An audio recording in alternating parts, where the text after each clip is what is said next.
Hi, I'm Celine and I'm the founder of We Think. I'm super excited to be here with you today for this second episode of our We Talk series. So, the goal with We Talk is really to talk about topics around wellness, sustainability, and innovation. And today we're going to focus on food and especially vegan slash plant-based food. A lot of things have been said and written around veganism and what it is and what it means. And we're super lucky to have a specialist with us today, Matthew Kenney.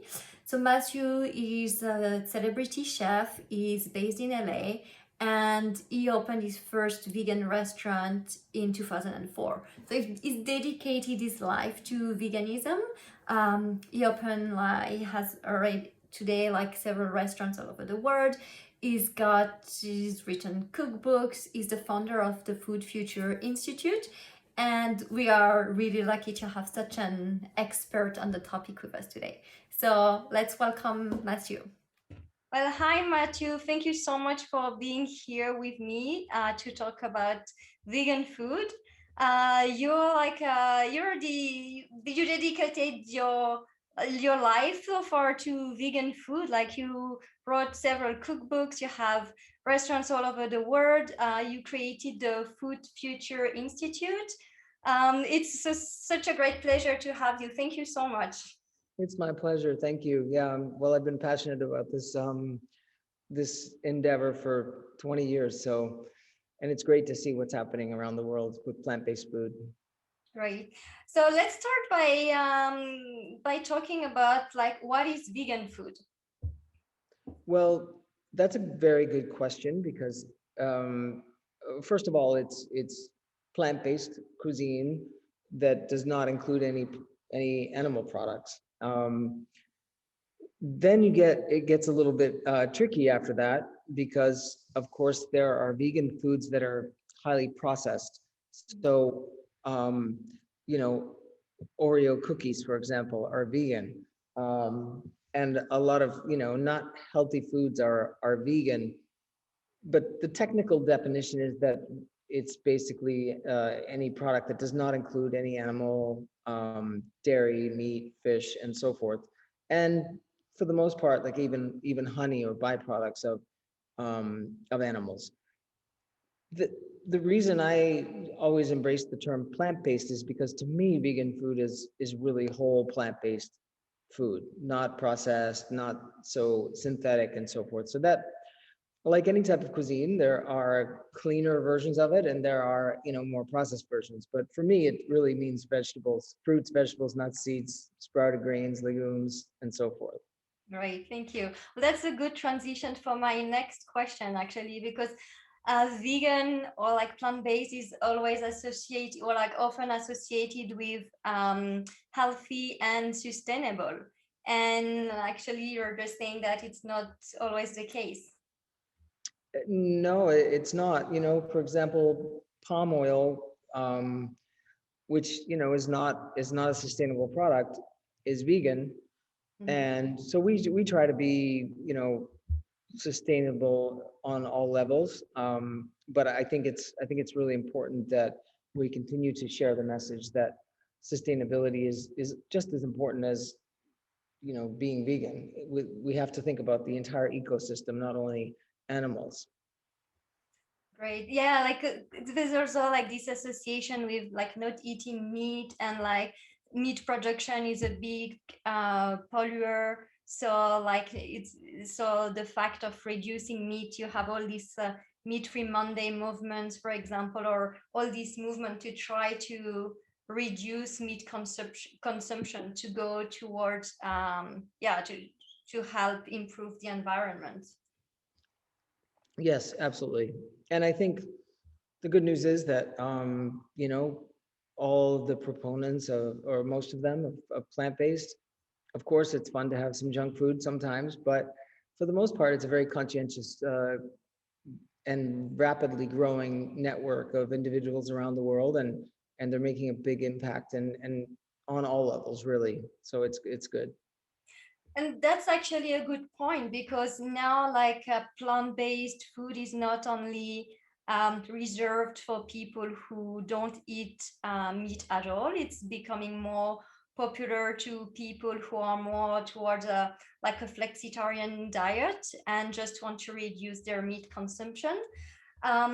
So reassure maybe our like meat lovers, because like they actually it's changing, but a lot of time when I talk to people who eat meat and I talk about plant-based food and vegan food, they tell me, yeah, but what do you eat if there's no meat? Like, and they have this feeling of like deprivation or restriction, that if you took out the meat from the dish, like there's nothing left. So is vegan food restrictive? No, actually, I'm a French trained chef and I love food and wine in restaurants and dining out. And on a personal level, even if I were vegan, my career, which I'm very passionate about, is in the culinary world. And the reason I am so excited about it and have been for now 20 years is because I find it to be the most artistic and exciting cuisine, because it is incredibly like fulfilling. It's vibrant, it's colorful, and once your palate like starts to embrace a plant-based diet, like eating is more fun than it's ever been. And it's also fun because when you eat plants, you feel better the next day, you feel good that night, and it's not like food coma where you have to go on a diet for like 6 days. We can indulge every day on plants. And as a matter of fact, I think I'm sure you know the restaurant 11 Madison Park. Did you read about them today? Yeah, I've read about them. Yeah. They were, I think, one of the number one in the world. They're definitely number one in New York City restaurant. It's like $335 per person. Um, Daniel Hume, who's one of the best chefs in the on the planet, he announced today that when they're reopening, I think next month, the entire restaurant is plant-based. Yeah. It's going to be vegan. This is the top restaurant in New York City. Yeah, and actually, a lot of places now want to include vegan food, at least vegan food in their menu. Like maybe not an entire menu, but at least have some dishes in there.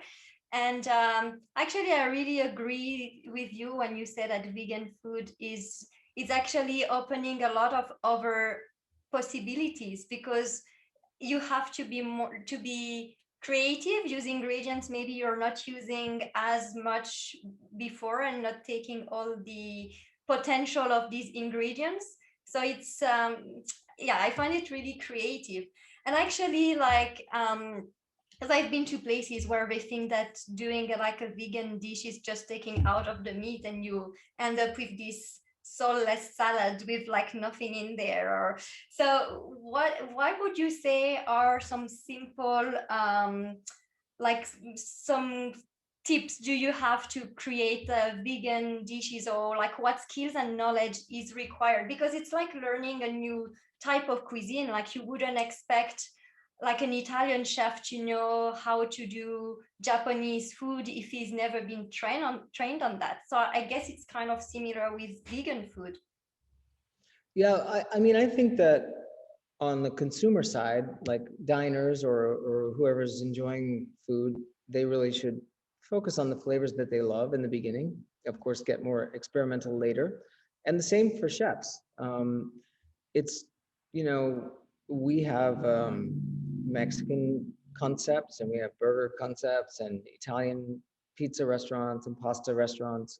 We're opening a fine dining French concept, and it's just a different way of thinking. We're so as classically trained chefs, we're programmed to think that a main course is a protein, a fish or a meat, and then you build around that. And I just think it's more about shifting the global food paradigm to plants being the center of the plate. I mean, there are dozens of varieties of cauliflower. Purple cauliflower. Imagine what you can do with that. At Noma in Copenhagen, they made a shawarma. I don't say it properly, like the shish kebab type of thing with celery root.